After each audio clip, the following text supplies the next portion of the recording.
ဒီအခန်းကဏ္ဍမှာလောက်ရမယ့်အပိုင်းအနေနဲ့ကတော့ဆရာတို့ရေးကြည့်တဲ့အခန်းကဏ္ဍမှာလောက်ရမယ့်ဆရာတို့က tools တွေ PONC ဖြစ်ပါတယ်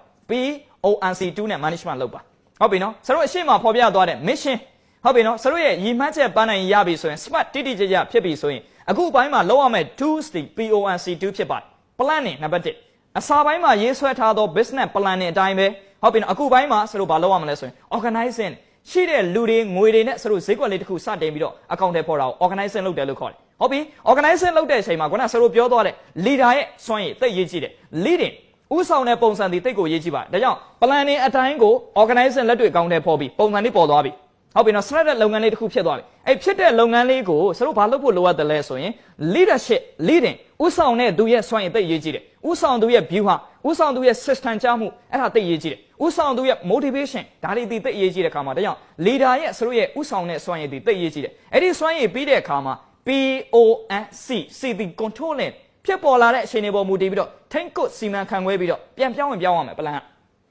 အချိန်တွေပြောင်းလဲသွားတယ်ကိုအရင်ဆုံးကတော့ကို plan A နဲ့လုပ်မယ်လို့ခံယူချက်ထားတယ်တော့ဈေးကွက်ဖောက်ကြည့်တယ်မအောင်မြင်ဟာဒါဆိုရင် plan လေးပြန်ပြောင်းကြည့်မယ် control ပြန်ထိန်းကြည့်မယ်ဘယ် plan နဲ့သွားရင်ရမလဲပြန်ပြောင်းကြည့်မယ်မိမိကိုမိမိ organize ပြန်ပြီးတော့ analyze ပြန်လုပ်ရမှာဒီကိုလုပ်ငန်းမှာ